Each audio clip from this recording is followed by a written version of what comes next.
Assalamualaikum warahmatullahi wabarakatuh.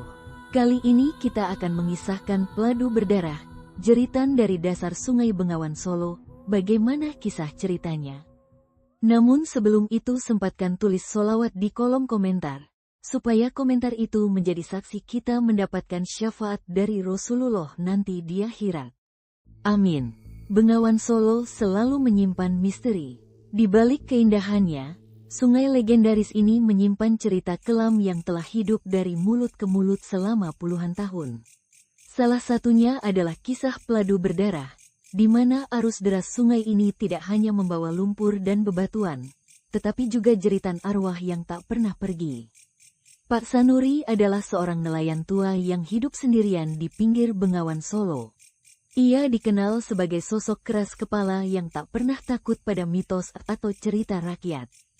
Hidup itu untuk berjuang, bukan untuk takut pada omong kosong, begitu katanya saat warga memperingatkan bahaya musim peladu. Peladu adalah istilah yang digunakan warga setempat untuk menggambarkan arus deras mendadak yang terjadi di Bengawan Solo. Biasanya disebabkan oleh curah hujan tinggi di hulu sungai. Peladu bisa datang kapan saja, bahkan tanpa peringatan. Malam itu, meskipun warga sudah memperingatkan, Pak Sanuri memutuskan untuk pergi menjaring ikan. Dengan lampu minyak kecil dan perahunya yang sudah tua, ia mendayung ke tengah sungai.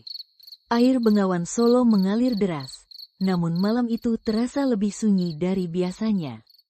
Saat Pak Sanuri mulai menjaring ikan, suasana tiba-tiba berubah. Udara yang tadinya lembab menjadi dingin. Angin berhembus pelan, tetapi membawa suara yang aneh, seperti bisikan lembut di tengah arus deras. Sanuri, Sanuri. Pak Sanuri menghentikan jaringnya. Ia menoleh ke segala arah, tetapi tidak ada siapa-siapa. Hanya kegelapan malam yang menemani, disertai gemericik air. "Siapa di sana?" teriaknya dengan suara lantang, mencoba mengusir ketakutan yang mulai merayap. Tiba-tiba, ia melihat sesuatu di kejauhan. Sebuah sosok perempuan berdiri di tengah arus, rambutnya panjang dan basah, terurai hingga menutupi wajahnya. Tubuhnya tampak tidak sepenuhnya menyentuh air, melainkan melayang dengan posisi yang tidak wajar. "Tolong saya, Pak." Suara perempuan itu terdengar lirih, tetapi cukup jelas.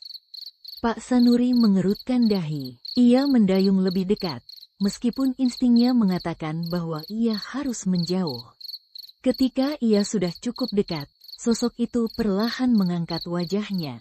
Kulitnya pucat seperti mayat, dan matanya kosong, tanpa bola mata. "Kamu tidak seharusnya di sini," bisiknya dengan nada mengerikan.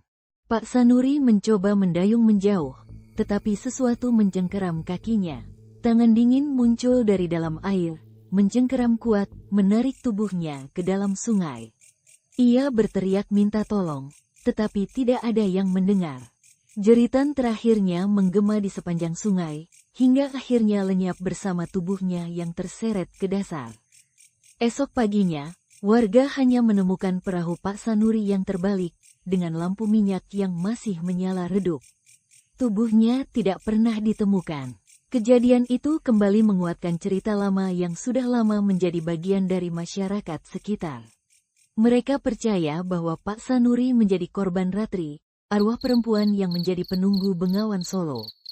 Ratri konon adalah seorang gadis muda yang dipaksa menikah dengan seorang bangsawan kaya. Karena tidak tahan dengan tekanan, ia kabur dari rumahnya dan berakhir tenggelam di tengah arus peladu yang datang tiba-tiba. Sejak saat itu, warga percaya bahwa Ratri menjadi bagian dari sungai tersebut, mencari tumbal setiap musim peladu. Tangisan dan tawa halus yang sering terdengar di malam hari dipercaya sebagai pertanda bahwa arwah Ratri sedang mengintai. Warga desa yang tinggal di sepanjang Bengawan Solo memiliki pantangan ketat saat musim peladu tiba.